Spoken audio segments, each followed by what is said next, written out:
All right, so important things to get out of the way first. So last month we had quite a bit of discussion about potentially switching to Discord. So for those who aren't really aware, and I'm sure a lot of you are kind of new here, so you probably don't have much context for this, but essentially, after my company got acquired, we're no longer able to use Google Meet anymore because we're moving to Microsoft Teams. So we've been running our meetups through Google Meet for a while now, and it's been working fine for the most part. And right now, the reason why we're currently on Google Meet is because Chester here, my co-organizer, is actually helping out. He's hosting these rooms, and he's letting me join as a co-host for these meetups specifically. So thank you to Chester again for that. But yeah, the current issue with that, of course, is that it requires a bit more organization on our side. We have to kind of coordinate and everything. So it's a little bit annoying, but it's manageable. But we're also kind of surveying our options again here, because it would be nice if there were some simpler solutions for this problem. So basically, the options that we kind of talked about were Google Meet and Discord. So right now, what we're currently doing is we're holding a vote. So if you RSVP for the next meetup, it should prompt you with a question asking if you'd prefer Discord or Google Meet. And you can kind of write whatever you want in there. It's a free form response box. So if you really want, you can suggest something else as well. I mean, we could even do Microsoft Teams, since my company is using Teams. But yeah, there was quite a bit of there's quite a bit of buzz around Discord. Like, a lot of people seem to really want to use Discord.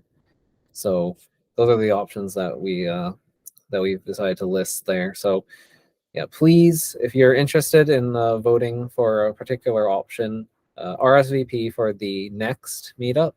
You don't have to say yes. You can just RSVP maybe or no if you don't plan on coming, but you still want to get your vote in. And yeah, we'll be looking at those results. I can't say whether or not the majority will win and they'll get their choice. I might make it like, if 70% of people decide that they want to use Discord over Google Meet, then we'll switch to Discord. But yeah, I kind of don't really want to leave people out, because there, I think, are some trade-offs switching to Discord, because I feel that Discord is probably less accessible than Google Meet. And I could be wrong about that. I mean, we do send a Discord invite to everyone who joins our meetup group now, but I'm not really sure if everyone has a Discord account and has joined the server or wants to join the server. So yeah, that could be a factor in your decision if you don't want to use Discord, or don't want us to switch to using Discord. But yeah, we'll see once we've tallied all the results what people think, and you can feel free to leave whatever other thoughts you have there as well. It is free form, like I said. So that's kind of the first thing I wanted to get out of the way. So yeah, remember, please vote. And if you don't intend on showing up, you can always RSVP no. There's nothing wrong with that. So the second thing that I really wanted to talk about today is obviously the physical venue here. We don't have a physical venue. That's been the case for, well, basically since COVID started and everybody started working from home and everything. Now, we don't really have a strong reason to be, having these remotely anymore. But the current issue that we're facing right now is my office, like my company's office, is currently demolished. So we're undergoing renovations, and they said that they'd be ready in spring of 2023. that's very fast approaching, but the city hasn't approved all the permits yet. So there's been some delays, kind of not really a surprise there, but basically it sounds like the office may be opening up in June potentially, maybe a little bit later, maybe more towards the summer now. I'm not really sure. So yeah, I just want to let people know that um, yeah, more delays. Not really sure when we'll be able to go back to in-person gatherings for our meetups. So it's kind of unfortunate. But again, like if anyone has the capacity at like their office to help us host a meetup, maybe we can connect and try and organize something because yeah, right now as things are, this is kind of how things will have to be. And the plan is to still keep the meetups hybrid, so people who want to join online can still join online. Because I know we do have a number of people who tend to want to join from outside of the country or outside of the province. So I still want to give them the option to join if they so desire, but it would be nice to kind of have a physical venue again and actually have like in-person meetups like we used to, like way back in 2019. So yeah, just want to get all that out there because that was kind of the really important stuff. Does anyone have any questions about that or anything else?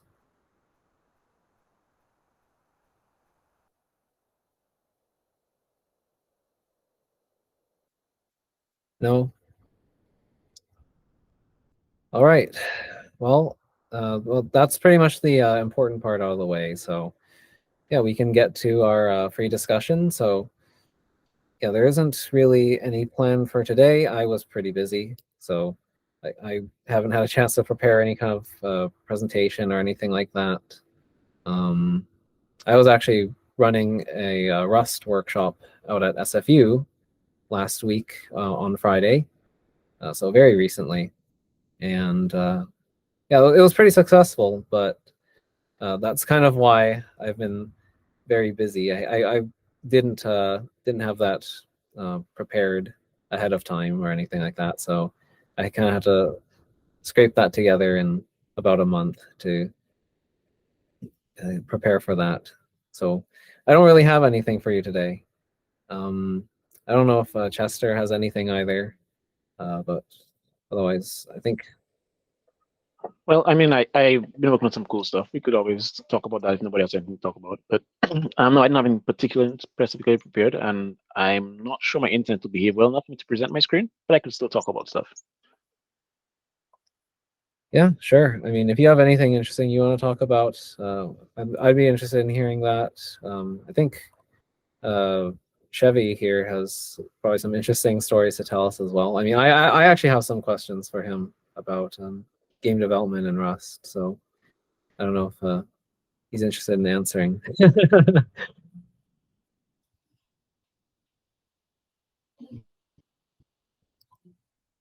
All right. I forgot I have a microphone. Yeah, feel free to ask me anything. Oh. I Yeah, just forgot I can talk. yeah, my question that I had was about I guess developing for other consoles. So Iconfell is you said that you released on like Nintendo Switch. Is it on other consoles as well? I'm imagining it's also on PC, but yeah, we launched on Nintendo Switch, PlayStation, and Xbox simultaneously, which is not always advised if you're a solo developer. But we did it. Yeah. So yeah, the mechanisms for that was pretty interesting. We actually hired a porting team for Iconfell specifically because the game was written in C#, and I don't know anyone here who knows C#, but it's kind of a funky language.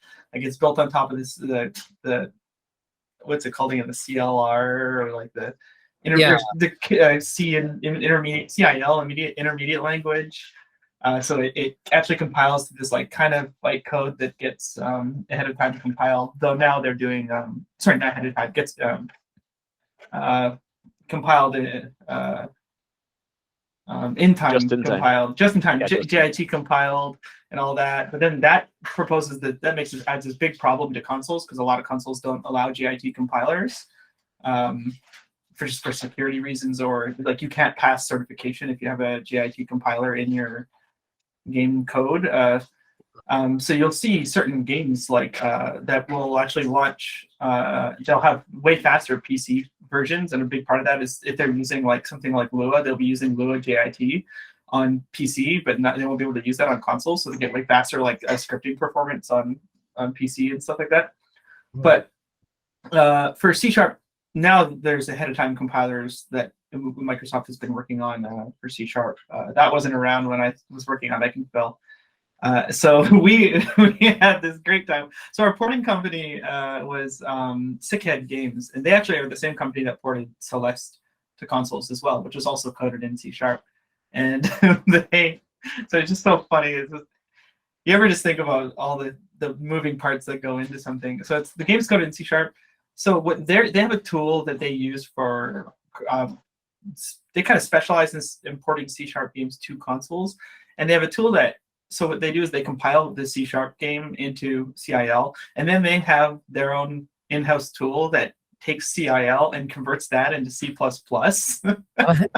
Yeah, I'm not messing with you. So like C# has like a bunch of features. It has like generators and like like code routines and a garbage collector and all this stuff like that doesn't exist in C++. So they wrote all those things and then wrote a CIL or transpiler that turns into C++, and then that C++ compiles into native code, and then they run the native code and then on the console. So Ekenfell goes from C# to CIL to C++ to compiled via SDK, console-specific SDK toolkits, and then that's how it runs. And so if I get an error from a console, I have no idea because there's like 7 degrees of separation from what the error is and what code I wrote. But luckily, the game didn't have that many errors, like crashes or anything, so it wasn't too bad. But that's kind of how we did it. Luckily, it worked out pretty okay. By the time I started working with the porting company, I had a lot of experience already, so they kind of knew all the ins and outs and all the places it can go wrong. I'll link them in the chat here. Oh, okay, cool. This is the porting company. Yeah. So I can follow them front clips there. Yeah. So they ported a whole bunch of games. Ekenfell, Celeste. I think they Slay the Spire. You may have heard of.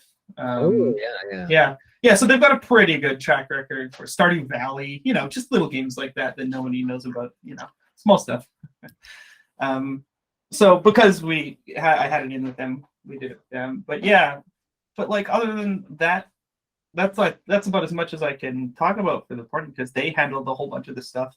They also handled like certification, which is like that's the tricky part. Is like when you're making a game for console, certification is like a big deal. It's like the buttons need to look this way, menus have to work this way. We have to support these sorts of options. You have to remove these sorts of options. Oh, are you going to call it full screen? We actually call it this on our console. Oh, are you going to call it the X button? We actually call it the cross button, not the X button. There's like a million little things, and when you work with a porting company, luckily they were able to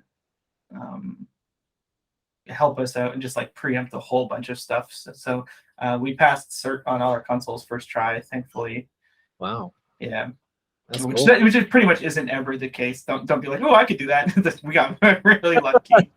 Yeah, it's just. I mean, it sounds like they're a really competent team then if they're able to get you through first try. Yeah. They've just been doing games for a long time. They got through first try. Luckily, they shipped several big games. Specifically, Stardew Valley and Celeste are both coded in C#, both coded in XNA. Ekenfell wasn't. It was written in C# using SDL and OpenGL, but pretty much the same deal at the end of the day. XNA probably just uses OpenGL under the hood when they ship on console anyhow. So luckily, by the time they got to me, there was 2 like really, really high-profile games that had a lot of players. So they had a lot of the kinks ironed out of their system by that point. Nice. We do have a question here. What version of .NET and C# did you use? Let me check. I'm gonna open it up. I think it's like 4.7. I think it was. And off the top of my head, I think it's a 4.7 was what I did it in. That was a while back. I don't even know what version they're on these days. Wow.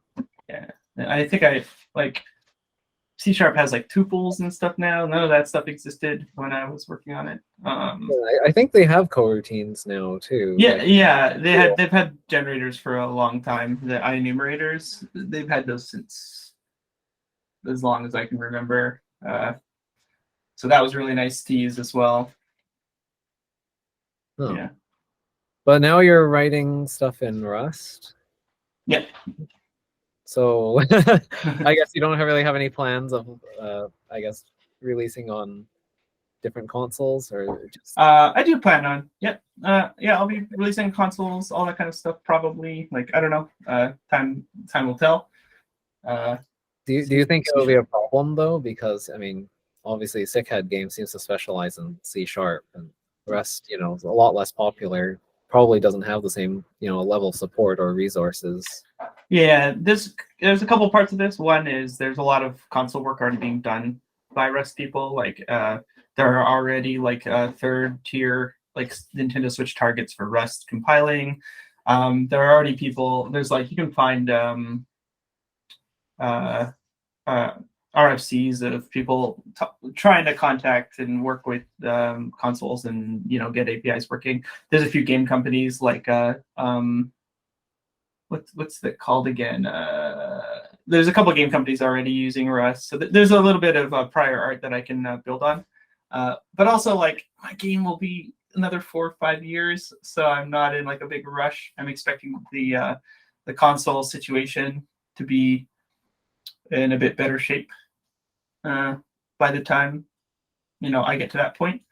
But other than that, yeah, it's about just contacting the right people, contacting platforms.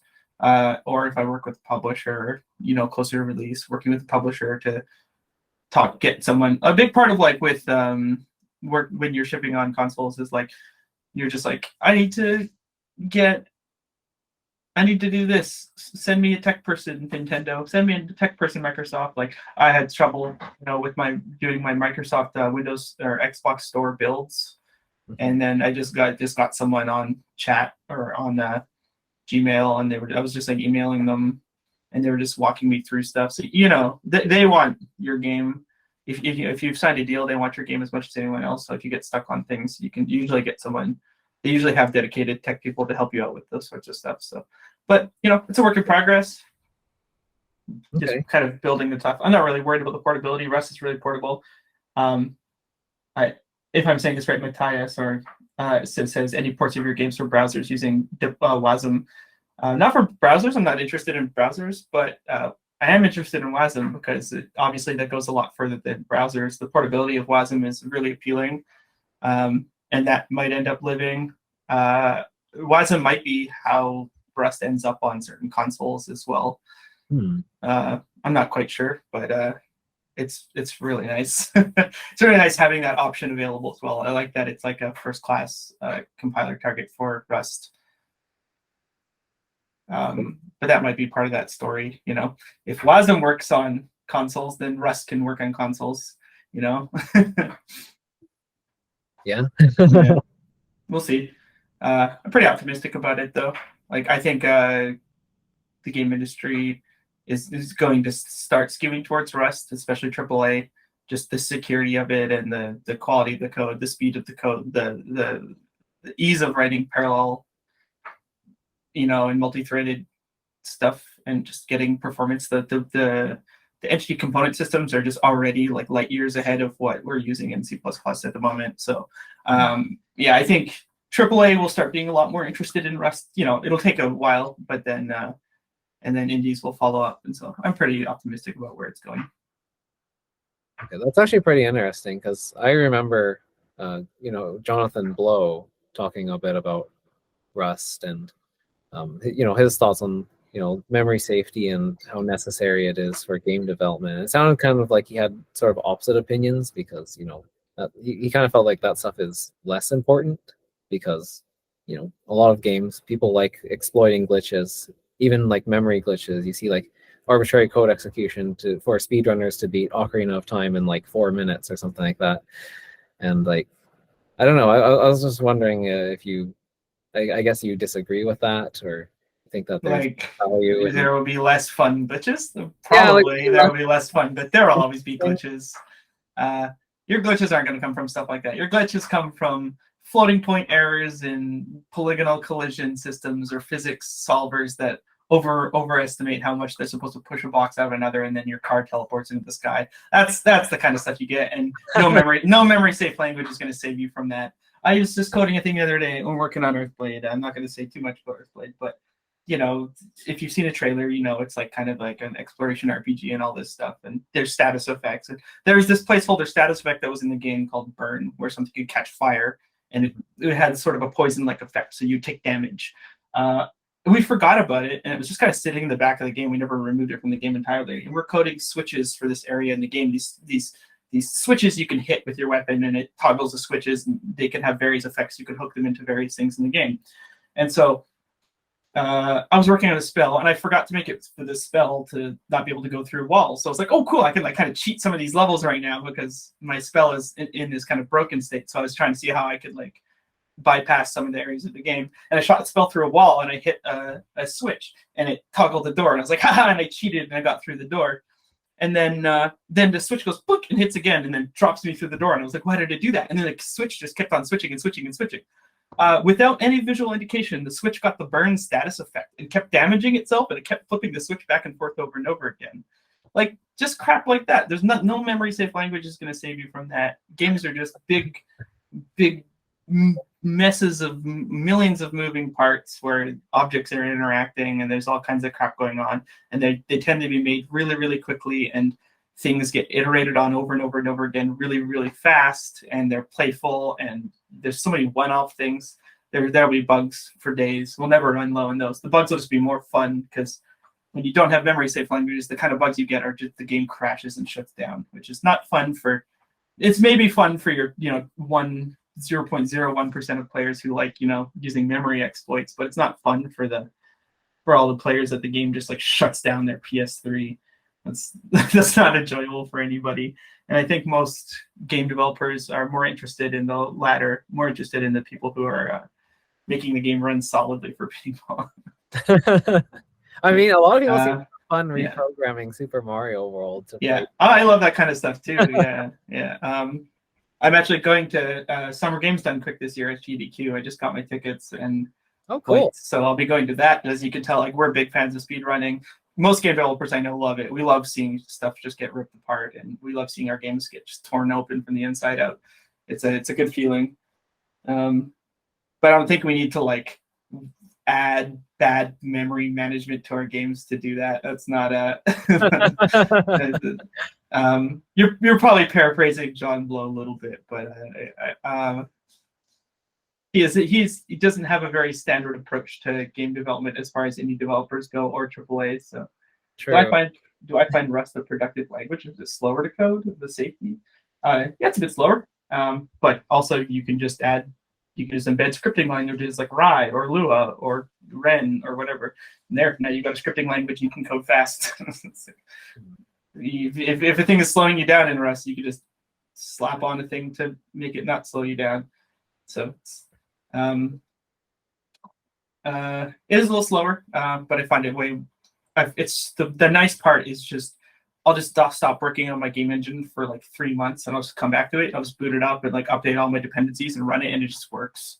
That's so nice. Back when I was working on like Node, I would be like, oh, I'm gonna come back to this Electron project I started 6 months ago. I was like 20,000 errors, nothing I could comprehend. I wouldn't be able to figure any of it out, and that lack of reliability was so frustrating. I remember working on Eichenfeld too. I would like update some DLLs because their switch over to 64-bit became a thing, and then I would do that, and then half my code didn't work, and it all broke down. I was just getting tired of things breaking down all the time, and Rust just my code just kind of always working. It's just so that I'll take this any lack of productivity over just having some like inexplicable bug just like kicked me in the face right in the middle of a milestone. So I'm more interested in the reliability these days than the productivity, personally.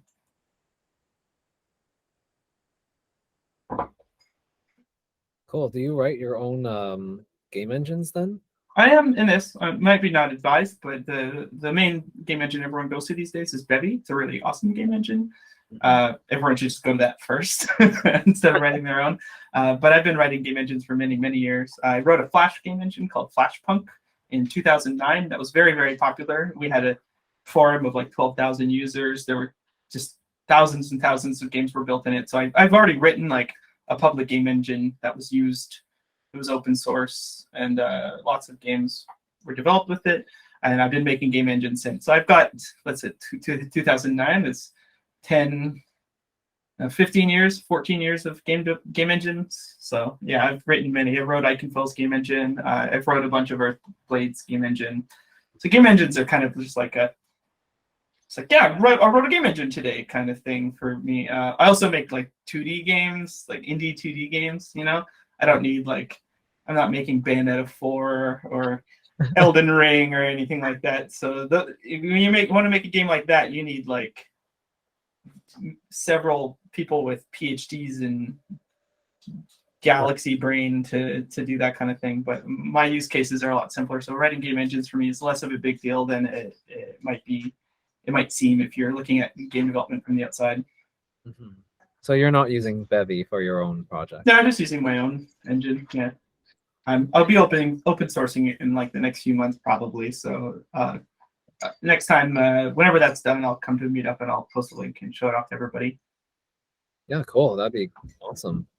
I mean, I don't really know how hard it is to write a game engine. It always seems kind of difficult, but I'm not, Yeah. I don't have that much familiarity with like graphics programming and everything. So it takes a bit of domain knowledge. So you got to just know like what games.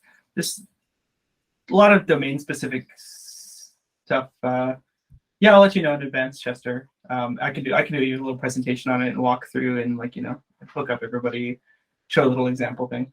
But yeah, a lot of domain knowledge, like games run at 60 FPS. How does a game loop work? Like how does delta time work? What's the difference between a fixed time step and a variable time step? How do you translate physics? How do you do like polygonal like collision resolution? What do you multi-thread? What do you not multi-thread? How do we like load in assets? Because games have like 40 gigabytes of assets. Like if you're making like like a cool little phone app, you don't have 40 gigabytes of assets usually that you need. Like you can't load all that up onto someone's computer. So what do you do? Oh, you need to have streaming assets. And streaming assets is this whole nightmare thing. Oh, we can't have that on the main thread, so it slows everything down. So you've got to have this like off-thread like asset streaming thing. Oh, do we load the assets when the character's in the elevator, or do we just load them in a loading screen? There's just all this just whack stuff about games because they need to run at 60 FPS. They're quite often like, if they don't run at exactly 60 FPS, they suck. They're like really just glitchy and horrible to play. And don't even get me started on online. I wouldn't touch that with a 10-foot pole. That sounds horrible and very difficult. But even not online. But it's just knowing, you're just like, yeah, I've made 10 games, and so I just know all the weird little quirks that you need to worry about. Stuff with game loops, stuff with collision, stuff with how the kinds of things your state machines are going to need, that kind of stuff. The sorts of components that are going to be really common, and the sorts of things that are only going to be used once. Yeah, I'd be interested in hearing more about that kind of thing because I don't know. I've been interested in doing game development, but I've never actually made a game successfully. And I mean, I've only played with Bevy myself, really, and it'd be kind of nice to like know more about those sorts of things, like like when you should use like streaming assets and all those other tips and tricks, because it seems like it could be pretty useful.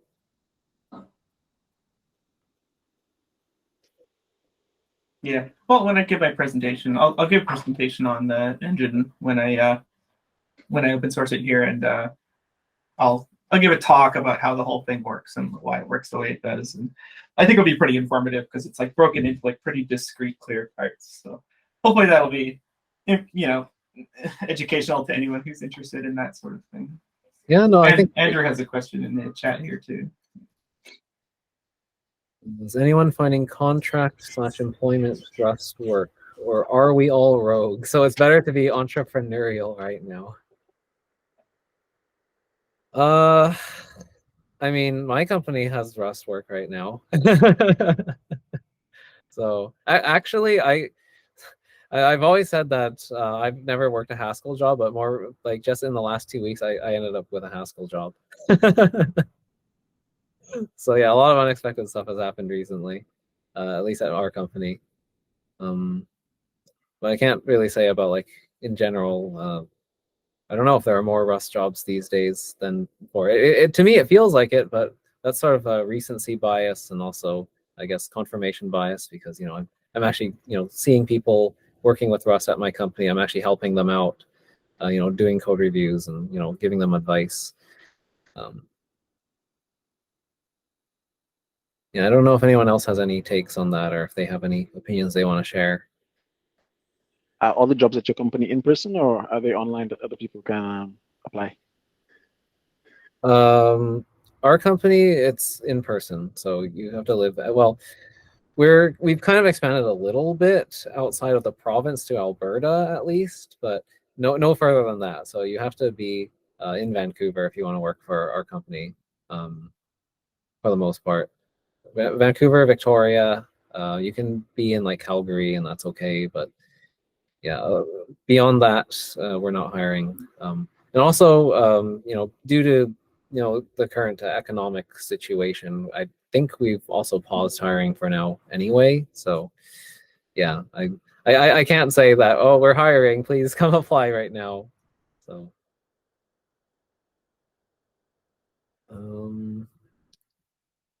yeah, I've checked out Ludum Dare, by the way, Anthony. I actually tried to enter one once and I failed miserably. It was a learning experience. I'll say that much. I'm not much of a game dev. I'll be honest. It's a hobby for me. I try. I don't know anything. I've never worked as a game developer before in the industry, so I don't have any of that experience either. The most successful, I guess, little game I've made was in like Game Maker years ago, and that's about it. So.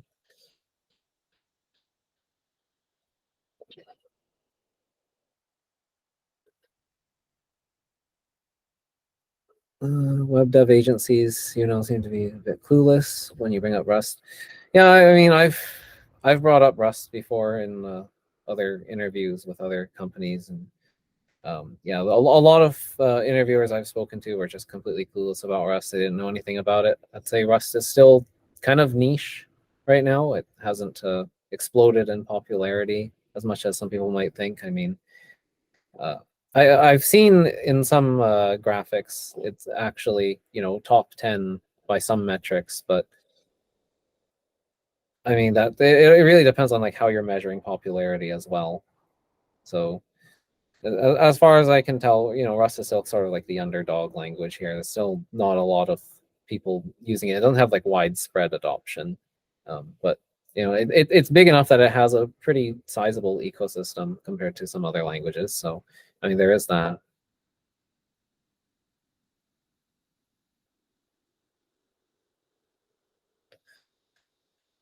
In my opinion, and from the research I've done, it's excellent for web dev, for speed/server costs and reliability. Just got working on Vercel too, which is nice. Okay, I don't know what Vercel is, but I also don't know why I'm just chatting and not talking. Oh. Yeah, no, Vercel is just one of these web hosts out there that are managed servers that you've just got a little command line tool that lets you deploy your web app or your API endpoints, your REST endpoints, and it's just like really easy and quite cheap because it's all Lambdas, like it's all on-demand billing. And you can do it on AWS, but it's a bit more cumbersome to get it up there. And now it's traditionally been a JavaScript based like Node.js server, but now they support a lot of other languages. And Rust was one of the community supported platform or runtimes that they allow you to host API endpoints on, and it can mix with your JavaScript project if you want. So yeah, it's just one of the places I was dabbling, trying to get an endpoint working, and it wasn't hard. Actually, it was buggy, and I worked with them to get it fixed, and now it's fixed. And yeah, it's pretty sweet. Like if you had to do something really fast or really reliable, or then yeah, it's a pretty good option if you're doing web dev. I have dabbled a little bit. Well, I guess sort of. I haven't directly dabbled in, I guess, using Rust with AWS Lambdas. You know, I'm only a consultant for the project I'm working on, but yeah, it seems like, you know, support is pretty decent so far, and yeah, it does seem like, uh, at least in terms of like web frameworks, Rust does have quite a few of them. So you have a fair number of options there. I mean, you've got like Actix Web and Rocket, and Yeah, I've been reading up on Rocket. It seems pretty awesome.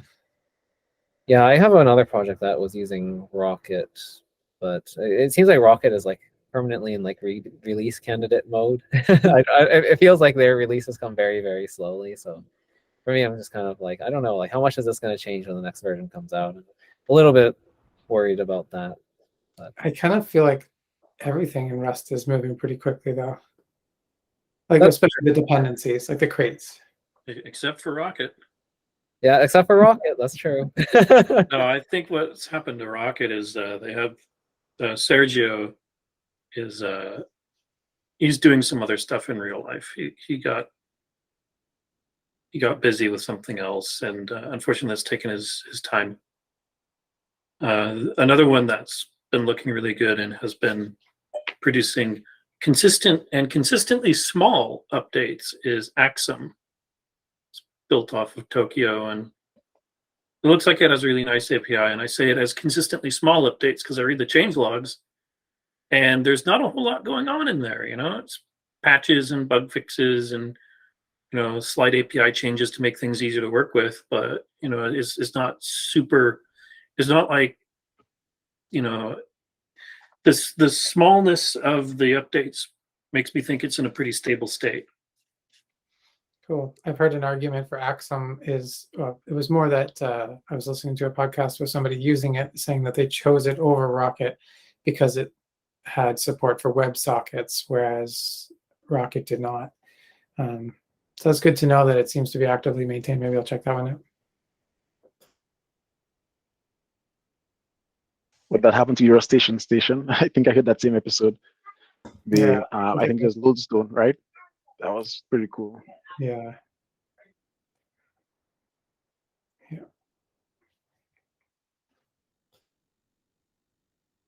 So, And if you guys have any experience with Serenity, the Discord bot library, I do. I wrote a bot that uses Serenity. and did you also try Shuttle as for your hosting, or did you just like run it on your machine sometimes when you want to use it? I just run it on a machine. I have a server on DigitalOcean that also runs 2 websites, so I just stuck it on there and works fine. Oh, you had a The spare wonderful server. thing Uh-huh. about running services that are written in Rust is they are tiny, absolutely freaking tiny. It's like 10 megs of RAM, maybe 4. I don't remember, but it's like super, super small. So, you know, you just hook it up there and it just runs and does its thing. No big deal. Schedule it to start with systemd and all that rot. So it's like the system reboots and everything comes back up and it's really fast, and yeah, it's super fun. Okay, Yeah. thanks. Serenity's super fun to work with. I highly recommend it. It's just enjoyable. Yeah, I actually got an article regarding Shuttle, and it's a tutorial on how to set up a Serenity bot on their hosting platform for free. So I guess they have like a free tier where you can host the bot on their I haven't quite actually understood their schedule. I know there's a paid version of it, but there's also a free version. After I read the article, I'll talk more about it. But for now, I just thought it was really cool because I want to make a bot to, you know, just play like little tic-tac-toe games over Discord kind of thing. Not anything serious, just to like test out the bot. Chris, what can you do with a bot on Discord? Like what? Yeah, like what are some fun ideas? So it started with the really childish desire that whenever somebody says something, I want to respond to it with an automatic thing. So like in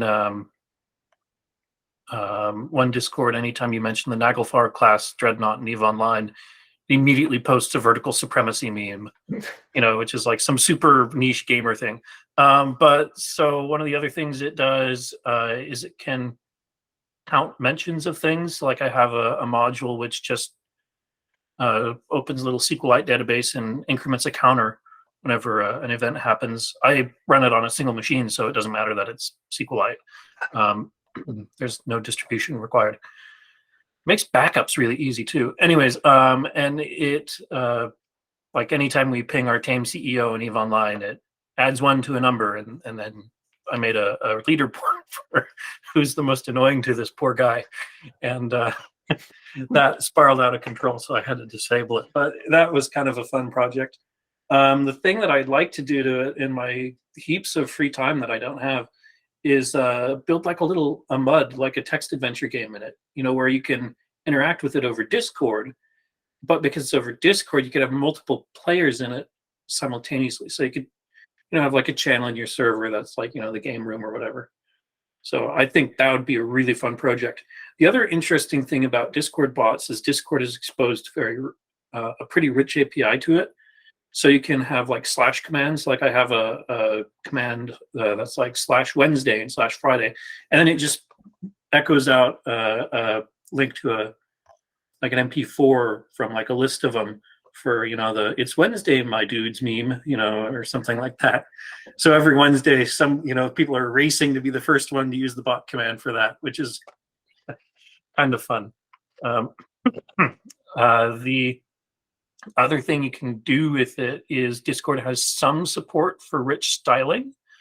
So you might have noticed in some servers, like some messages from robots show up with, like special widgets and boxes and backgrounds and things. You can do that using Serenity. There's like APIs for it, and it takes a little bit of trial and error. I have like a private server that's just got me in it and my bot, a test version of my bot that I, bounce stupid things off of when I'm testing it. But yeah, it's super fun. Like the barrier to entry is really low. And then because it's Rust, like DDoS that, good luck.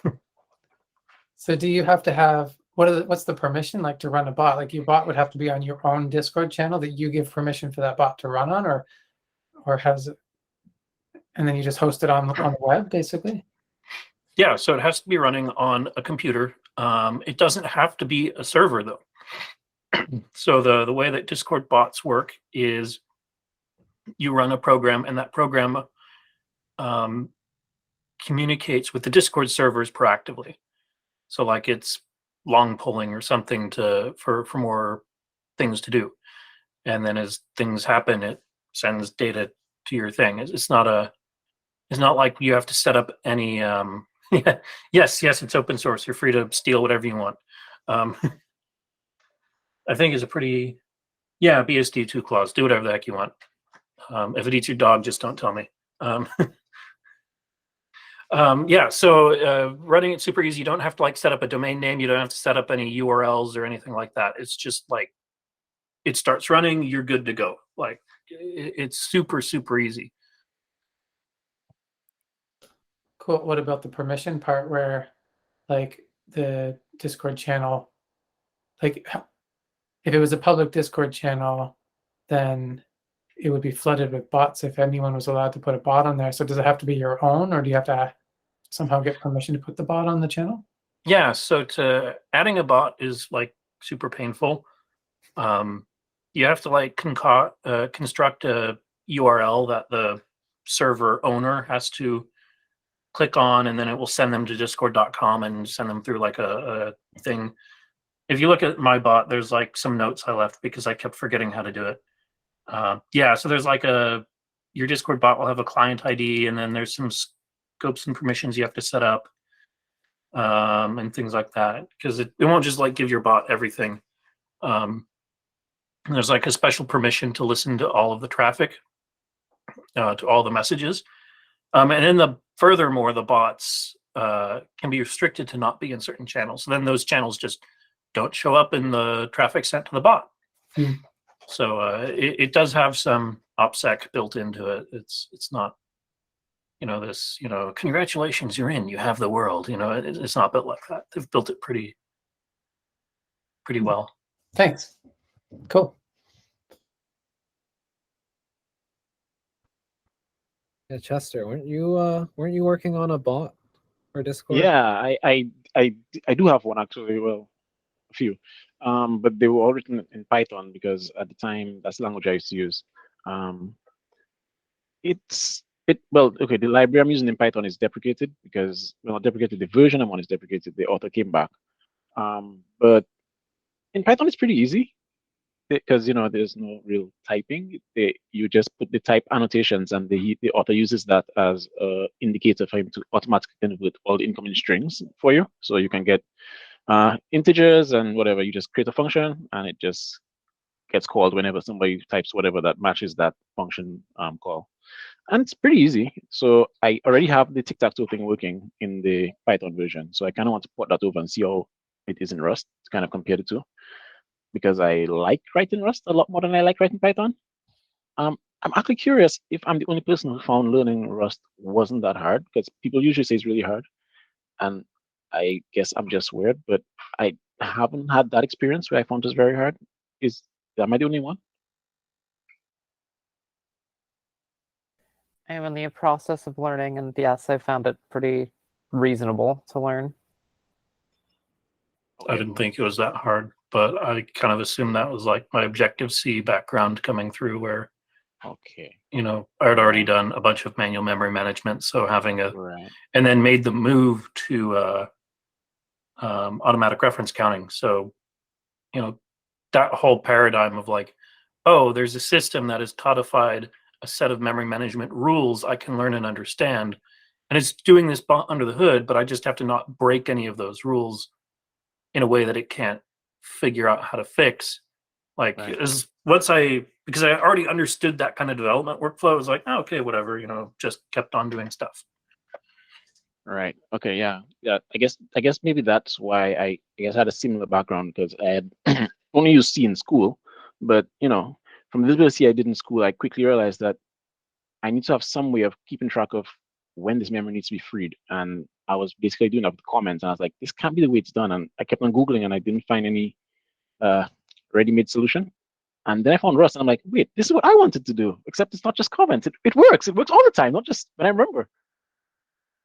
I don't know. So for me, it was like, it wasn't hard. It was just like, oh, this is a solution to the problem, as opposed to, oh, this browser checker is bugging me. What do you mean? No, it's just making sure you do the right thing. I don't know. Yeah. I guess so. I didn't have that experience. I think a lot of the people that I've seen have major issues learning Rust approach the language by trying to write their first language in Rust. So, they come from Python, and the first thing they do is they make an object. What? Like, that doesn't even make sense in Rust. We don't, really do we don't do object-oriented in Rust, because it's a pattern that really fights the borrow checker. So, you'll see them, they make a struct, and then they put it in a box, and then it's like, oh, you can't push that across a Tokyo async bounce. Then they put in an arc mutex, and then suddenly everything is an arc mutex. And it's like, oh, wow, that got really wordy, and they get really angry at it because everything takes so much typing. It's like, yeah, but you didn't use it right, because you tried to write Python or Java in Rust, Yeah. So they do these direct translations, and then it's like, no, when I learned Python, because I learned Python very late, I had to, like, okay, no, this is a different language. It's going to use different patterns, and I have to learn those patterns. I can't just write my, typical Java in Python, because they're going to see the first, impl and factory and, unship my code review. Yeah, I mean, I've been working with some developers who are very new to Rust, and they've been programming in like C Sharp, Java, Python, C++ for a number of years, and for them Rust was actually pretty hard for them to pick up because it just feels so different from all these other languages that actually have a concept of a class, and you have the ability to do subclassing and inheritance, and Rust kind of like takes away a lot of that from you. And well, like one thing I noticed when I was doing code reviews for them was, they were putting a lot of consts inside of impl blocks, because they thought, the impl is like the class body, it's like the class definition. And so if I want like sort of like member variables, I put these consts here, and then then the luckily IntelliJ was warning them that, hey, you should add like a static lifetime to these things, and it's kind of making clear that actually these constants they aren't they aren't scoped to like the lifetime of the object that you're creating, or I guess the struct that you're instantiating. And for them it was kind of a bit of a shock that it works so differently, and it's not like a member variable. So yeah, I mean, I think largely the problems, at least in my experience, as someone who started by learning Java as his first language and then Python, when you don't really have that experience working with like manual memory management, and the general paradigm that you're used to is OOP, and that's basically transferable across many industry languages. It becomes sort of ingrained in you that this is how programming works. This is how you design programs. This is what you do. You don't think about like this borrow checker thing. You don't think about the impl blocks as being like different. You just see that and you think that's like a class, right? That looks like a class, and it works basically the same way as a class does, right? I get my method syntax. I can kind of treat this as like a class body. But yeah, anyway, that's kind of been my experience with working with Rust and trying to teach other people Rust. I guess it just really depends on if you have that experience in manual memory management or working with other paradigms. Yeah, I guess that's maybe why I was a little bit different. I came in with manual memory from manual memory management, so it was like, it was just easier manual memory management. It wasn't that, and I have a strong dislike for inheritance. I feel like it always runs into trouble if you have more than 1 or 2 levels, because you always made a decision long ago that wasn't optimal, and you want to change it. It's a pain. Sorry, Anthony, I think you were trying to say something. Yeah, I don't. Is my mic working? Yeah, it's fine. Yes, Yep, sir. we can hear you. Justin, you can continue because I was gonna talk about my own experience with learning Rust. No, I'm done. I was saying you can go ahead. Yeah. Okay. So yeah, I'm still reading the book. I'm basically on the last chapter. Finishing up the multi-threaded project. And my experience with Rust, it's been on and off. Like I think as most people, I started learning, I gave up on it. It just got way too hard, and I moved back to JavaScript land. And I was like, you know what? Let's not give up on it. Let's try it again. Second time, I gave up. And then the third time, this is my third time learning it. And so far, lifetimes are the one that's really bugging me a lot. And I can kind of understand ownership and the borrowing rules, but when it comes to those quizzes that the Rust book has now, turns out I don't really know a lot about how borrowship or the ownership model works and how Rust works as itself. And if you don't know, the Rust book now has like quizzes that you can take. It's offered by Brown University, and it shows you like a code snippet of Rust code from like Stack Overflow, and you kind of have to guess like what's going on. Does it compile or doesn't that compile? And yeah, I've been failing a lot of those quizzes, and I have to like review like, okay, what is this code actually doing? Do I really understand the borrow checker? So yeah, my experience has been pretty painful, but I really enjoy it. I do have a little bit of experience with C, but that's just from taking a CS50 hardware course, and Like I get the general gist of C, and I've played or I dabbled a little bit in C++. But yeah, it's and I've also on Manager, I've also done some problems on exorcism as well. I've solved like over 50 problems, and it's slowly starting to make sense. Things are getting there, and I'm just kind of riding the wave and improving little by little. Only project I've done is an emulator, a chip 8 emulator. I've just been refactoring it, adding and I've written this emulator in Go, C++, C, JavaScript, TypeScript, and now Rust. So I've just been rewriting the project a lot. But this time I really just love Rust. It's fun. It's fun to code in. So that's why I just keep on going back to it. Even though I may suck at just suck at the language in general, it's just once I learn something new, I can apply something to that project. So yeah, it's been pretty fun. Painful experience, but fun. It's funny you talk about lifetimes. My strategy for dealing with a lot of the features of Rust is I just don't know what they do, so I don't use them.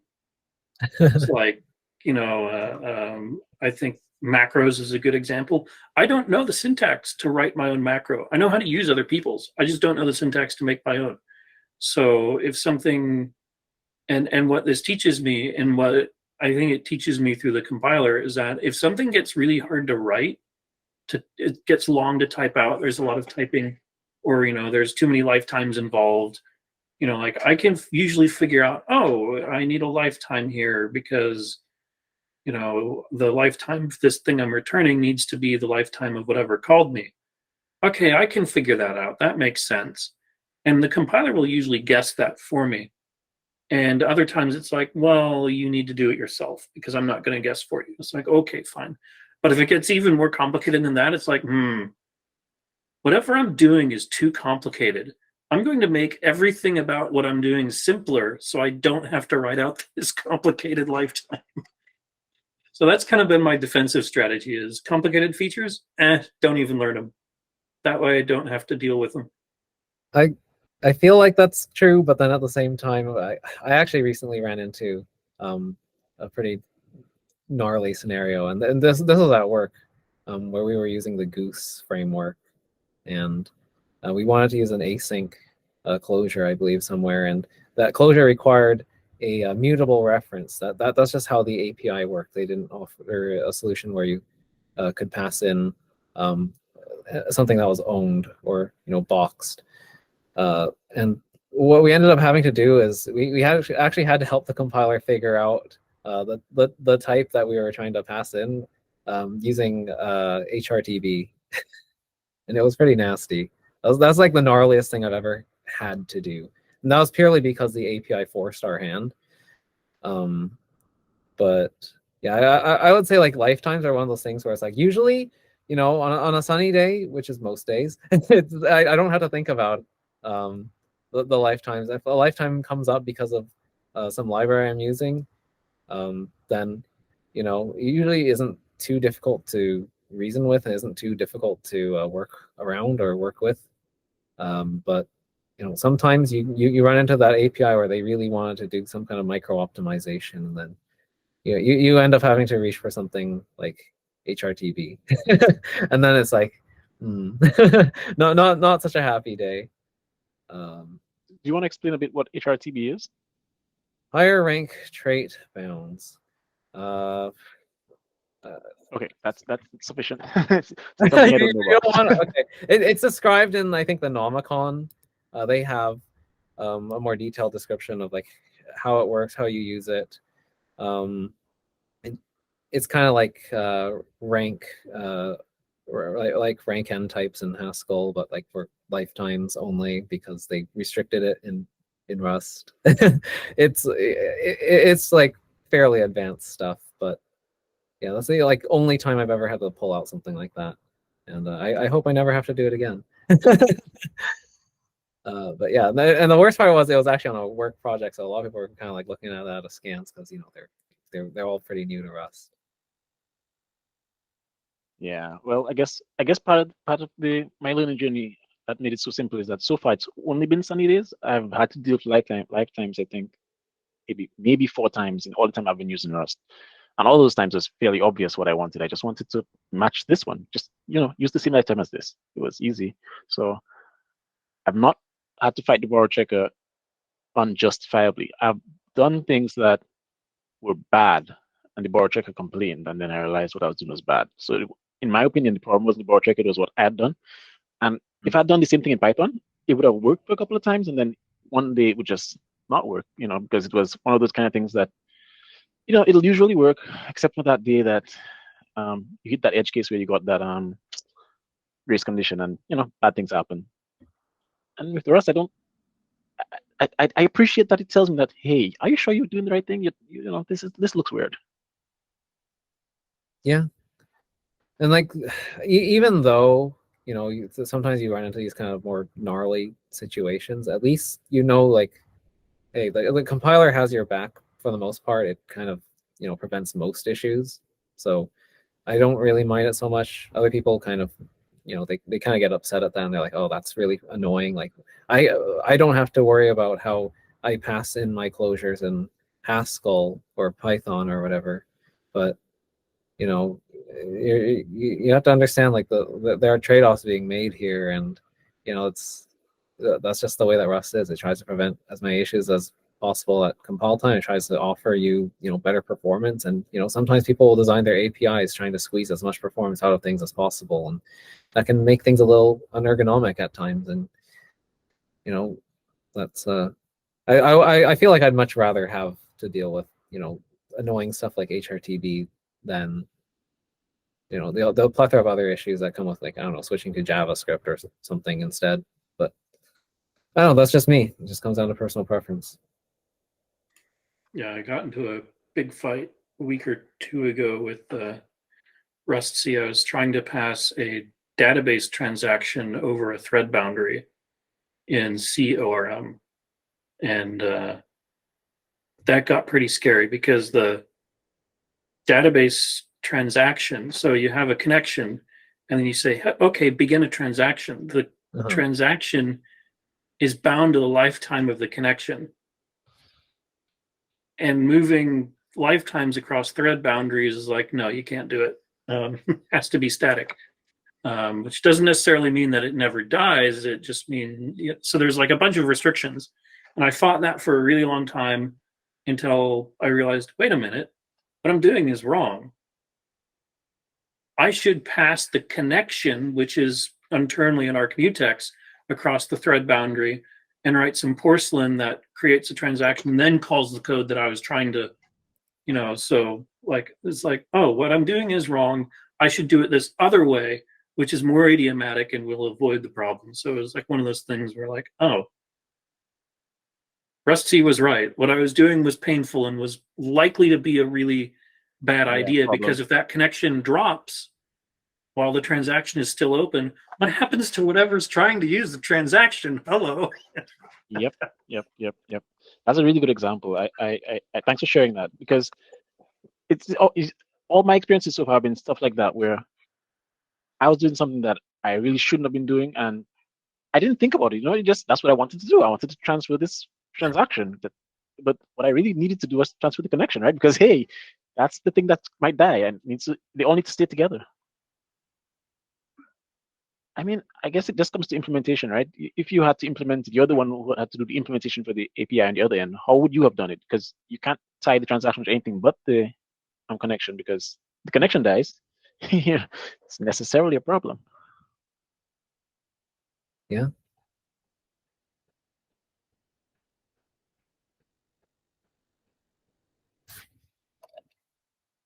All right. Does anyone else have anything they want to talk about, or any interesting stories to share? Or kind of coming up on time here, so I did want to note that I actually have a similar story to Anthony about like bouncing off the language, not with Rust, but actually with Scala. When I first picked up Scala, I bounced off that language a couple of times because getting into the functional mindset and understanding, how that worked was it was a bit mind bending, and I definitely got quite frustrated with that a few times. And I think that better prepared me for going into picking up Rust, because I've already been through a lot of that kind of frustration, and I was able to kind of stick with it more easily with Rust and pick it up once I had that kind of, I guess, functional foundation. And it kind of helps that I was already familiar with things like algebraic data types and stuff like that too. So picking up Rust enums and all that wasn't that hard, and understanding like the concepts of type safety and how the type system is meant to actually help you. That was something I was already very familiar with. I think that kind of fundamentally, if you as a programmer are used to picking up new language isn't the right term, but new paradigms. It's like if you spend a long time doing OOP and then you pick up a functional language and you learn that and you learn how to think functionally, and then you pick up maybe a Haskell, which is probably arguably functional, but has more types than your average scheme or whatever. If you're bouncing around these different paradigms more often, then when a new thing comes up, like a Rust, it's easy to learn because you're in the habit of breaking your existing assumptions and learning new ones. And that's kind of the thing I notice, is that people who do that often, it doesn't matter if they come from C++ or C or Objective-C, they just learn new things rapidly because they're always doing it. It's like something they do. Yeah, I think that resonates with me as a lot, because I enjoy learning new things. Like, for example, well, let me rephrase that. I learned to enjoy learning new things. I learned to enjoy it because at first I was really upset because I was in high school and I learned to program and I was really good at it, and it was imperative programming in a language called Pascal, and then it was the same language, but now it's object oriented when we went to college. And I was like, man, I was good at this thing, and now I know how to do nothing. Everybody can do everything, and I'm back at scratch, And well, it was for school, right? You don't have a choice; you have to learn it. I learned it, and I was like, all right, this experience has taught me that sometimes it pays off to learn new things, because we got a lot out of it, right? I got this new IDE that gave me GUIs and all that good stuff. So I felt like there was a reward for that effort that I put in. So when I came to learn new languages like Java and all those things, they're also, object oriented, and it was kind of similar. So it wasn't a big mental shift, but I already had the quote unquote appetite for learning new things. So it didn't bother me that I had to go learn a new language. So when I picked up Python, for example, I didn't just pick up Python syntax and try to code the same way I used to code with the other languages. I picked up Python syntax and I read up on the PEPs and I learned the formatting rules and the idioms and the Pythonic way. And so when I picked up Rust, it was the same thing, right? I just what's the rustic way to do this? How do Rustaceans do this? If I want to do this, how do this? And it was really great for Rust. For Python, yes, there was a lot more information available when I Googled. But with Rust, I could actually go into the Discord and just message in there and say, hey, I'm stuck. I've bumbled this up. I have no idea what I'm doing wrong. How do I move forward? And within 10 minutes, every single time I've asked a question, I've gotten a response. And usually within half an hour, I've solved the problem, if not right away. Like today, I was trying to do something on HackerRank, and they're using the old version of Rust on their servers. So it's pre 1.59. I don't know what version it is, but Zip came out in 1.59, and I was trying to use Zip. I wasn't available, and I was like, because Zip is now available, everything you Google tells you use Zip. I'm like, what's it before? Because the Zip structure was there from 1.0, and I'm like, okay, so this has been here all the time. So how was it done before there was Zip? And I just couldn't figure it out. And I just went in there, and in a matter of 5 minutes, they're like, yeah, just on the iterate, just use .zip. And I'm like, yeah, that's obvious in hindsight, but just couldn't find it. And I really appreciate the fact that it's so helpful. I would love to document the answers to these questions, but I'm like, is this really a useful question? Because now there's Zip. Is how it was done before really super relevant? I don't know. But I don't know. Well, in terms of Zip specifically, I don't know, but like I feel like I've seen Zip a lot in like a lot of, I guess, more functional languages. So I guess I'm kind of used to seeing Zip and knowing what it does from like Scala and Racket as well. But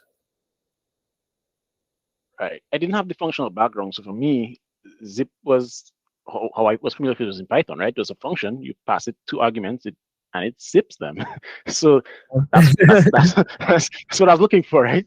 I didn't even think of calling it on the iterator. This is new. This is new in Rust for me, where you can call things on things, because I don't believe that was available in Python. At least it wasn't the Pythonic way, for sure. yeah, it seems like a So lot of those like functional combinators kind of trickled down from uh, from like Haskell and other more functional languages and ended up in like all these iterator APIs and the more mainstream languages. So that's how I kind of like learned that stuff. Is it's like, oh well, I already recognize that because I've seen it in this other language before. But yeah, so I do agree though. Like it's interesting. Like when it's sort of like you have to learn how to learn new things, and once you kind of get good at that, then picking up new languages and new paradigms becomes a lot smoother, I guess. Like it's a skill. Like learning new things is a skill in itself that you can learn. And yeah, I have the opposite problem. I have to control how many new things I learn because I love learning new things. So if I just keep on learning new things, then I'm not very productive, right? So I have to moderate how many I pick up. yeah, I mean, I actually had a friend who would he got this advice from one of his university professors, and he also liked to link this article. It's like, don't be a magpie developer. Don't go after the next new shiny thing. And I thought it was kind of an interesting contrast to sort of like what I've been doing, just like picking up new languages, new paradigms and stuff. And like I think the right answer is probably somewhere in between. Like you got to find a balance, because it's okay to stick to try, test, and ensure. You'll definitely be more productive. You'll definitely get a deeper understanding of how to work with those tools that you've already used for a long time, and that's great.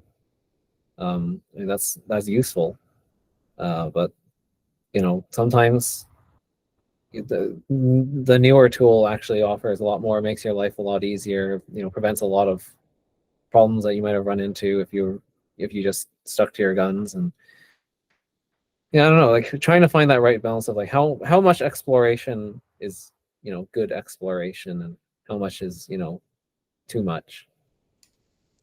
Paradigm I've heard talked about before is you're spending innovation tokens. So if for every new project you get something like 3 innovation tokens or something like that, and one is already spent because you have to solve your business problem. And then if you want to like use a database you haven't used before, that's an innovation token. If you want to use a different project management system you haven't used before, that's a new innovation token. Like, so you have a finite number and you're spending one, and you're consciously saying, okay, how much risk am I going to take on this project? Because every innovation token I spend is increasing the timeline, because I have to learn the new thing and learn it to a detail that I can apply it. So, and that's good to call out when you begin projects like, hey, we're going to make this decision. We believe it's the correct one because, and like you have some justification, like, oh, I want to use Rust because, the performance will give us this, and it, keeps us safe, so we don't have to worry about deploying untested buffer overflows to production, things like that. Like you have some justification, but then you're making the conscious decision to do that, and making that decision with your stakeholders can help communicate timeline slippages and things like that. Yeah, that makes sense. I think for me, changing to Rust, well, yeah, I guess changing was a matter of I hadn't found a language that I really loved. I liked the languages I started off with. I liked Pascal. I liked Java. Java was okay. I liked Python. I didn't like JavaScript, but it was a step along the journey. TypeScript has been less bad, but with Rust, it was just the coming together of all the things I'd been looking for. So since I stopped using Pascal back in, well, only a few years ago, maybe 5 years ago, I've been looking for a new language that I could really invest time in to learn. Because I mean, I learned Python, but that was more of out of need because I was doing machine learning and it was what the things I was reading was in. So I needed to learn it. it wasn't a matter of I wanted to go and learn Python. Whereas with Rust, technically I didn't have any um really motivation saying that you must learn Rust. Actually, it was the contrary, right? Everybody had said, "Oh, hard Rust was to learn." I was like, "Why would I go learn a really hard language that's not even popular and there's no GUI builder yet or anything?" I'm like, "Why would I do that?" And then I was listening to a podcast, and then these guys, the passion just came through. They're like, they're so in love with this language. And I'm like, huh, maybe I'll think about it. And then more people kept on coming on to the podcast. I think actually it was Corey Kusick podcast, and they just kept on talking about Rust. I'm like, what's this Rust thing about? And then this one guy came on, Chris Krycho, and he had a podcast called Neuro Station. It's ended a few years ago, but it was still available. So I went and listened to this podcast, and I'm like, and he's teaching Rust in the podcast. He's learning Rust, and his way of learning it is to teach it. So I'm just listening to this while I'm on my commute. I'm not really paying it any attention, just to kind of get an idea what the language is about. And before the podcast was finished, I'd fallen in love with the language. I'd never written a line of Rust yet. I didn't have the time to actually write Rust at that time. I was super busy with other stuff.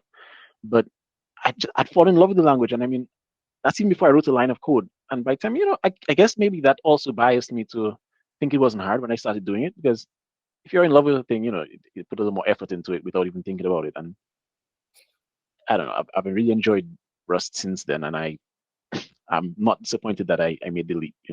It's been a good journey. And the community is great as well. How many years ago was that? When I started Rust, Yeah. I probably started using Rust maybe less than a year. Definitely less than a year. I finished reading the book sometime last year, and then I started writing Rust maybe a couple months after that when I got time. But that was because even though I'd never written Rust, I'd already selected it as the backend for the project. Yeah, just wait until the honeymoon phase is over. I've been pretty lucky in my life that when I go into a thing, I don't normally leave the honeymoon phase. I'm pretty stubborn, So Okay. yeah, but I don't know, maybe less than a year, but now that I've actually started doing it in like for work, like I started writing the application, I'll admit that it's a bit challenging because I have to learn a lot of new things. Like immediate mode programming is not something I'd ever even heard of before, but that's what I've decided to use as my first draft of the UI because I just want a quick and dirty UI that I can get working because I'm not a front-end developer and I don't want to invest the time to go learn. I did learn React, at a cursory level because I wanted to evaluate it and I didn't feel I could objectively evaluate it without learning it a bit. So I did do like one of those LinkedIn learning courses on it and try it out a bit. But my main problem with that is that ecosystem, moving fast is not the problem. They break things too frequently for me. I think the game programmer guy said it the best. You leave the thing and you come back and it's not working anymore. Everything's broken. And I'm like, this project is not something we invest in a whole lot of time in. It's kind of half and half a side project because it's my part-time job. I don't have time to come back and every time redo what I've done. That's why I've decided. You know what, we're not going to use React for the front end right now. Right now, we'll just use eGUI, get the thing working. Let's start getting user feedback, and then we'll invest time in a proper front end once we have the back end working that point and everything. It'll be hopefully easier. Okay. But you haven't been using Rust that long, so I mean, you can't have you can't really have that experience of like, oh no, everything's breaking until it's like actually been a while, right? Like I don't mind things breaking in Rust. That's the difference, right? When things break in Rust, they don't break when I run it. I try to compile, I get an error message, I go fix the error message, and usually the library, whatever I've been using, I was following it, right? So if I start using the library, I will usually follow the GitHub repo and monitor their commits and kind of, let's not necessarily read every single message, but kind of keep an eye on what's happening, So I already know what's coming. And generally, none of the things I've used so far has broken under me. I have not used that many things. Yeah, I mean, I guess in my experience, I haven't really had too many breakages with Rust. I mean, breaking API changes sometimes, which are annoying when upgrading dependencies, sure, but you know, so kind of what happens when most of the crates are not even 1.0 yet and don't have stable API. So yeah, I mean, Well, I mean, that just comes down to how you write your cargo tumbles dependency section. Like, if it's not a 1.0 crate, you pin to, the minor version, right? Like that's one of the really good things about the model that Cargo took from NPM and Ruby gems, is that you get to pick when you take those upgrades. If you never run cargo update and you actually commit your cargo.log file, you never take a dependency update.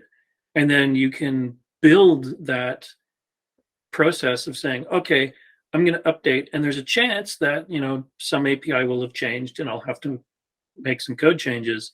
And you can do that when you have time in your development cycle. It doesn't have to sneak in as part of some other task. yeah, So, I know. It's just I wanted the shiny new features. So I the library. Yeah, I've Yeah. never been a shiny new thing chaser. The new features, unless I need them, they generally don't apply to me, right? Oh, I So felt like I needed them. This is when I was felt that working way, right? with Bevy. This is when I was working with Bevy, and kind of earlier on in its lifetime. They've been adding like a ton of real, honestly, like genuinely useful features, and yeah, I was like, I need that, so I'm gonna upgrade.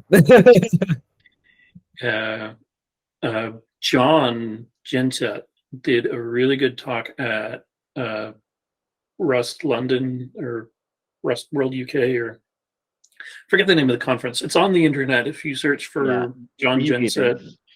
Yeah, the UK thing. He did a really good talk, and one of the things he talked about was 2 cargo plugins that it sounds like he supports moving them into Cargo itself, which is Cargo Semver Check.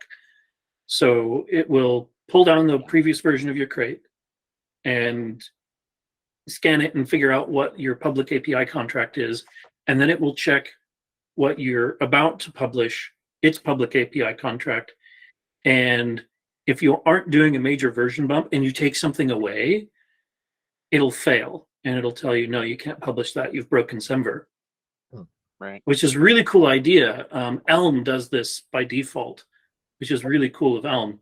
And it sounds like he's like, yes, we should do this as a Rust community, because then you can just take, you can now reason about your taking new versions, because Semver tells you, and you know that they didn't break Semver because they managed to cargo publish. And there was one other thing he really wanted to pull in, it's kind of like part of the cargo publish process, which I'm also super supportive of, because like if I mess it up, like it doesn't protect you from semantic changes. That was one of the things he also mentioned, is that like if you make a semantic change to a crate, takes the same arguments but does a different thing, it can't help you there, but it's better than not. Right, but as a crate maintainer, I think a lot more semantic change is more obvious that you've changed something, right? And it's just a matter of if you want to follow Semver properly. But there's subtle things you can do to accidentally break Semver compatibility and not realize, and that's where that crate comes in really helpful. I can point out those things that unless you have this really extensive Rust knowledge, you're not going to know, because I was reading one of the articles in This Week in Rust about the crate, and the guy's pointing out some things that don't seem like they should be breaking changes, but they are, because they impact certain edge cases, and it's only because he's been experimenting with it, and he has all this experience that he can even do that. So I totally agree. I think that should be brought into Rust, into Cargo, but it seems that it's still in very heavy active development. So I don't know if it's ready, but I don't know. That's just based on my opinion of reading his updates. Yeah, and I do like part of, you mentioned like subtle things, but I think the obvious things too, because like I'll tell you, when I published my first Ruby gem, I didn't know what Semver was. So I probably broke tons of Semver rules just for not knowing them, and having a tool that says, in Rust's, patent pending way of just saying, hey, you broke this rule, you can learn more about why this rule exists here, like introducing the topic to people who are producing cool things but maybe don't have the knowledge of what Semver is. Yeah. Like that's not Mhm. it's not a knock on them. Like they've just never encountered it before.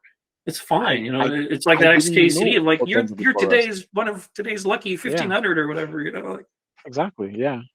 Because before Rust, I knew that those version numbers meant something, right? I was aware they meant something, and it kind of seemed like everybody got to make up their own rules for what those numbers meant, because that's how I saw people using it, right? And then I came to Rust, and they're like, "Wait, we use Semver here," and then I read upon Semver, and I was like, "Hey, okay, this thing makes sense, and it's a rules that everybody can share." So that was great, because for projects I had done before that, I had my own rules. Like internally as a team, we made up what this, if we change this what happens to this number, this what happens to this number, these changes affect this. So and that's how we synchronized between the database and the application, because it was just a two-tier application, and that worked. But there's only because it was only being used internally, right? Nobody else needed to really understand the version numbering. But I was like, yeah, this makes sense. Everybody should agree on this. you talk about internal version numbering. Where I work at I work in IT at a large online bookstore, fill in the blanks. Yeah. And internally, there's a lot of software, right? And it's all in packages. And every package is eternally at version 1.0 because nobody ever bothers to do a major version bump. Oh. Oh, Wow. wow. I'm sorry to hear that. And it's Okay. worse because our build systems don't have a mechanism for like dealing with multiple major versions on the same package, because like we'd have to set up a new pipeline right. with that's pulling from a different branch and source. It's like Right. so like it's a bunch of missteps that were made very long ago, and it has to do with perforce, to be brutally honest. And so like I think about the legions of engineers that are good engineers that come up through big tech, and they just never end up learning about Semver because it isn't even a thing internally. It's just not something that got used because, to be brutally honest, a lot of big tech got started before Semver. So Right. a bunch of these really embedded, encrusted systems just don't understand it, and there are a few things that look kind of Semvery that are bolted on top, but it's not really. Yeah, it was already that bad momentum that it's kind of had to break, right? Yep. I have That's why. Oh, go ahead. I have a Semver night. Well, I have a story about Semver where we didn't. Well, we made the conscious decision to use Semver. Like on the developer side, we all knew that we were using Semver, but on the marketing side, they wanted us to break Semver, and that was So like, I mean, I'm familiar with Semver and all, but sometimes it's just like, well, marketing wants to do it this way because. Well, at that point, what you do is you have two version numbers. You have your public version number and you have your real version number. Because marketing has their reasons why they want to do what they want to do, right? At the end of the day, what they want to do probably has monetary impacts. Well, it was just more about adoption, right? It was just like trying to align the version with the version of the tool that we were, integrated with. So, because customers were, they're confused. They're like, oh, this is 1.0, but that thing is 2.0. Therefore, this thing doesn't work with that thing because yours is 1.0. It doesn't work with version 2 of this thing. Right, exactly. So, what you could do is you just add another number in the front, and it's a drop-off prefix in terms of your Semver, but it's for alignment with your other thing. That's what I would have done in a case like that, because you want a thing that you don't want to confuse the customers. That's always not a good thing, right? So, you just stick a prefix that is the number of the thing that it's supposed to work with. We ended up changing the major version. Fair enough. I actually feel like Rust would be a really good first language for people to learn. I hear people keep on saying, don't start off in Rust, don't start in Rust. But I'm like, I think the problem people have with Rust is that they pick up bad habits and then they come to Rust. And then Rust wants them to do it in a better way. And they have these bad habits that they want to keep on using. as opposed to Rust is actually intrinsically hard. Because like for Anthony, I'm not saying Anthony is a bad developer or anything, but Anthony came from JavaScript, right? And it's a very different mindset you use when you write in JavaScript. Like even when I write JavaScript, I still have a very different mindset from when I write Rust, because the language lends itself to certain things, and you learn to work with those things. Like for example, I'll have an object in JavaScript, and I'll just tack on a tag on it, and I'll just do that because it works and it can get me out of a thing quickly. And this thing is not really going to be maintainable anyway. So I do weird things like that, and then then I need to actually maintain it, and then I have a problem. But at the time, you're never thinking you're going to keep this thing around. This is just to test out this thing, right? It's always just to test out. That's why I like Rust. It forces me to think about it in advance, whether or not I'm going to test it out. It'll continue to work, and the compiler will tell me where I broke it. So I don't know. I think that is super important, and I think it's actually a really good language to start off learning with, because the error messages are so good. I mean, you get error messages that usually have a fix for what you did wrong. I just think that's great. I think it really is going to boil down to the goal of the learning. So like if you're trying to produce knowledge about system internals, essentially if your student needs to know about memory, which is not true for every language that they will end up using, then Rust is okay. But when you're starting from zero, from person off the street, there is so much to programming that has nothing to do with the language you're using. Learning how to be specific, how to express yourself in abstract. Like there's so much learning that has to happen that has absolutely nothing to do with whatever language you're using. That I could see the additional frustration of Rust being pedantic. We with decades of experience think Rust is pedantic. Like that's not really a controversial statement, but you do that on top of all the learning that's already having to take place, and that could be very, very frustrating. But if the objective is to produce, an embedded developer, well, Exactly, yeah, like you have to learn that anyway. So when do you want to learn it? Now or now? Yeah, exactly. Do you want to learn it in C, or do you want to learn the easy language? But if they're going to sit there, slinging Java services at Workday all along, at Workday, who does like big enterprise ERP stuff, like, no, I don't think it would be at all helpful for them, because they're never going to use it, and it's just going to slow them down, because it's just another thing to learn on top of all the other stuff they have to tackle. Yeah. Wait, can you hear me? Oh, okay. Yep. Yes, we can. Jeez, I don't know where my mic is going in and out, but yeah, I agree with Chris. I mean, starting out with a programming language like Rust probably wouldn't be a good idea, because this person should be focusing on problem solving. And so I guess the language I would choose if I was starting all over again, from scratch, would be Python, just so I can just make something, get it out there, and just do that repeatedly, just building projects and more projects until I want to start making correct programs. And that's why I would start to learn another, or Ruby, Ruby, Python, JavaScript. And yeah, I'll just be building projects, and eventually lead to something like Rust, where I want to be more pedantic in my programs. I want to be more correct. I want to use a typed language. I want to know more about types. I feel like most people never make that leap, though. I feel like most people just don't care.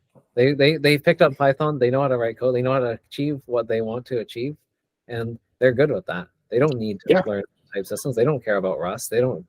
They're like, why do I need to learn another language? Python does everything I need. Mm-hmm. Yeah, that's a good point. Python works on embedded as well, just for the record, but not on. So it works on quote unquote bigger embedded systems, right? MicroPython, so to speak, not Python, MicroPython and CircuitPython, which are basically forks of each other. They're just two different versions of the same thing. But the reason I chose Rust over Python for the first language that I decided to teach my daughter is because I we wanted to eventually move into embedded because she's interested in making little robots and that kind of thing. Mhm. And I figured I started learning for type language, so I guess I'm biased towards type languages because you still have to deal with types in JavaScript. You still have to deal with types in Python, and the errors are more subtle because of the coercion. So like right now in one of my projects, I have a type error in some string. I'm sure that something is a string when I think it's a number. I have no idea where it is, but I know somewhere it's happening because I'm getting the wrong output. I'm getting like an 11 instead of a 2. I'm like, God, where the hell is this thing? I mean, I'm going to just convert to TypeScript now. That's how I'm going to find it. But I feel like if you start off with those things, you kind of don't have it's not as easy to teach them what types are and explain this is that thing, and it enforces it. So every time they get to see, and once you have that type, these are the things that are available. And once you have this type, these are the things that are available. And if you want to change, I think it's better if you do it explicitly as opposed to this implicit conversion that happens in JavaScript. At least with Python, it's not implicit. You want to change from one type to another, you have to say, I want to change, right? It doesn't automatically coerce it for you. But I've never used Ruby, so I guess I can't comment on Ruby is a good first language. But I I I, I feel like the types being required all the time in Python is actually good for somebody who's just starting off. And I mean, she's 7, right? So she's not in a rush to finish learning programming. She has time. So we're just taking it slow. And there's a really good book that was written by, I forget his name.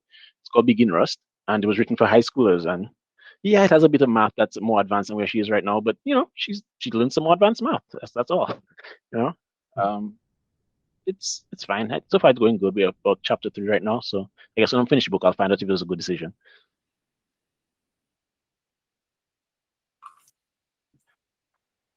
I mean, what motivated me to learn Rust was just the fact that using Python or JavaScript to build a Game Boy emulator, it's not a good choice of technology.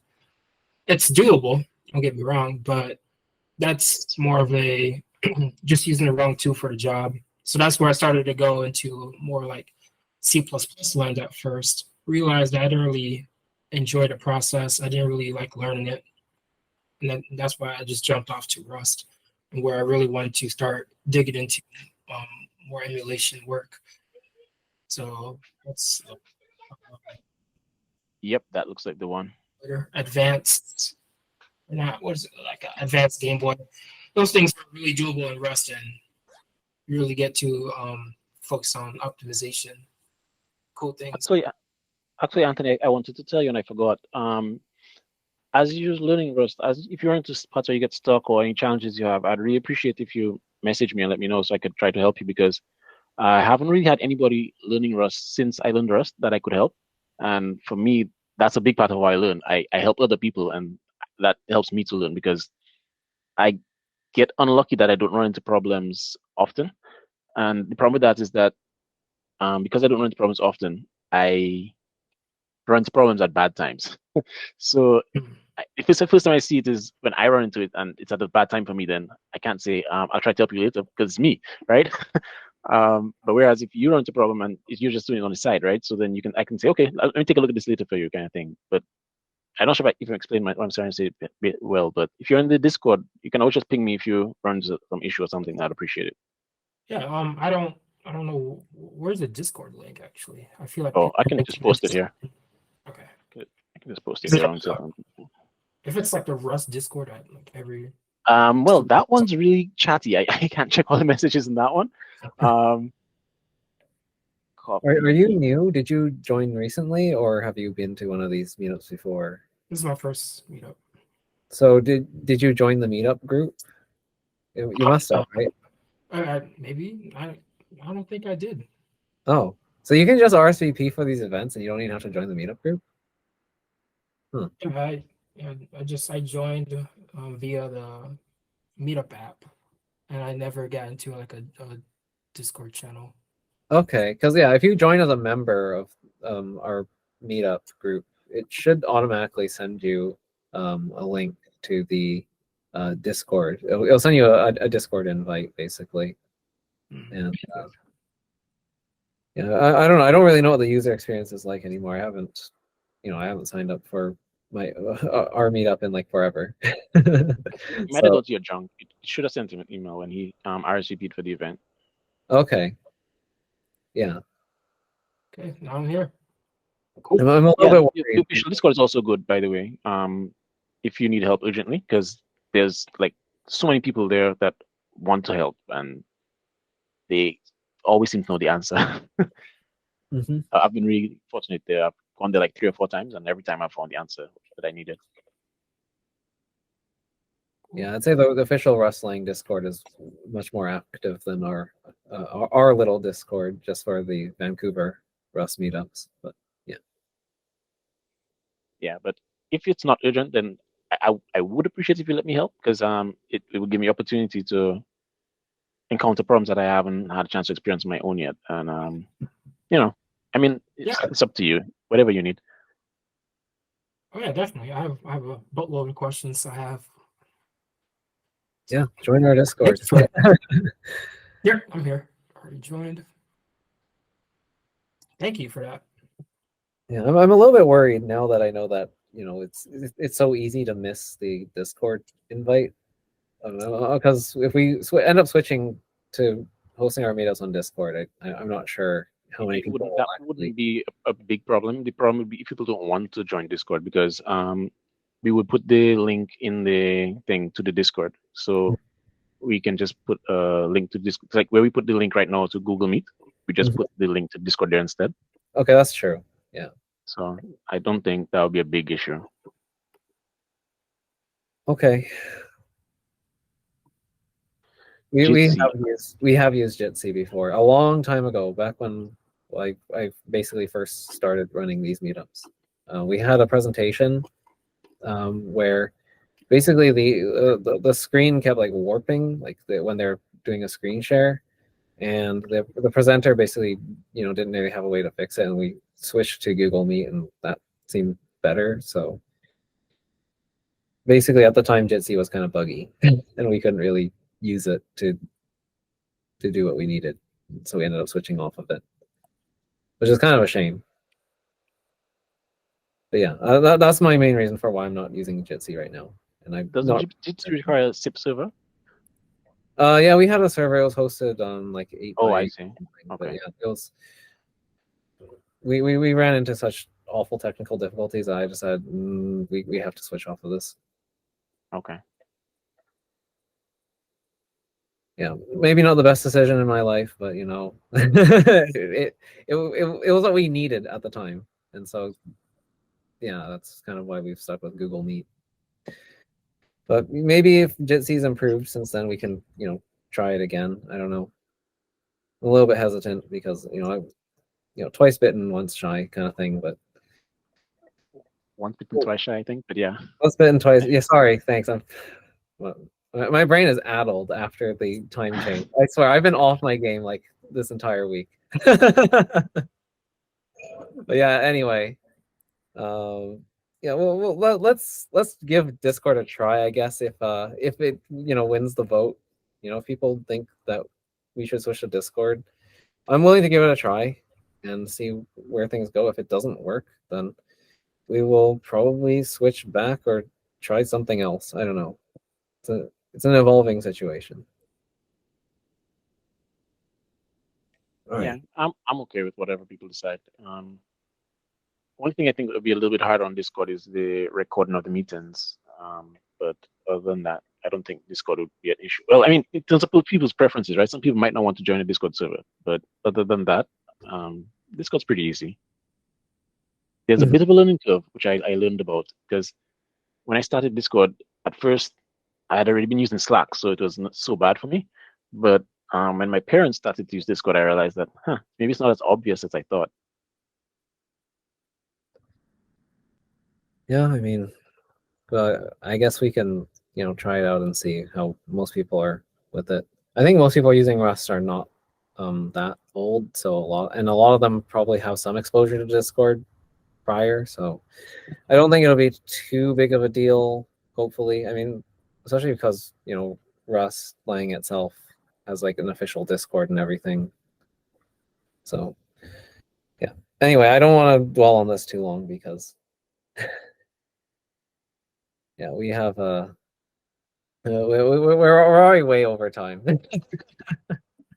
Yeah. So yeah, I will sign off. I was just quickly wanted to find what Matthias was saying. I didn't quite catch. Just, I think Matthias was saying that Discord is chaotic. Oh. I was trying to see if I get more information on that. Sure, if you want to elaborate on that. Yeah, guys. It's just that Discord is like this big pile of messages that get thrown out there. There's no way to easily organize unless you kind of put structure around it, like using the post features. And it really depends on you how you want to handle, the organization, and how do you plan to keep the content relevant to people coming over to the meetups. That's Slack. Oh, okay. Yeah, that's my only suggestion. So you more talking about like in between meetings for like random messages and stuff, not so much for using chat rooms. That's not what you're referring to. Yeah, I mean that's pretty obvious to anyone. I mean, the first time I got into Discord, it was like, what the heck is this? And I already had a little bit of experience with Slack, so it took me a little while. But the first impression was like, okay, so what the heck is this thing? But yeah, I mean, if it's only for meetings, I think it's okay. I'm just worried about if you want to keep messages and kind of a coherent type of thing for content, or what comes out of the meetings, or if people have any issues or questions that others want to follow, might be a little bit all around the place. I have seen that people kind of mix using Twitch for the live streams, and they integrate that with Discord. So most of the live things are used via Twitch, and then they use Discord for keeping posts or chats or whatever. I think we're probably gonna stick to using Meetup as our primary mode of communication, just because that's kind of what this is about. It's about the Rust Meetup itself, and so we already kind of have a platform for sending messages, communicating information about when the next event is happening, that sort of thing. So yeah, and for archiving videos like this recording that we're doing right now, I mean, we're still gonna have the YouTube channel. I don't think that's gonna change. So yeah, I don't think it'll be too big of a deal. The Discord is mostly there for just hosting the actual meetings, where we can voice chat and do screen shares, and for people who just want to hang out and chat afterwards, because I know some people really wanted to have a Discord for our meetup group, and so that's kind of why it's there to begin with. All right. Anyway, that's enough from me. I think I really Thanks, ought Matthias. to I appreciate the feedback, by the way. I was sorry? trying to understand. I was saying thanks to Matthias. I appreciated the feedback. Yeah, thanks. And oh yeah, thanks everyone for coming. Jeez. Yeah, I forgot my manners here. We don't have our meetups unless people actually show up to these meetups. So yeah, thank you all very much for coming out here today. Next time, I have no idea what we're gonna do. I might throw together something real quick, or maybe someone else who's got a cool project might come and present. But we'll figure that out later. So yeah, thank you all very much.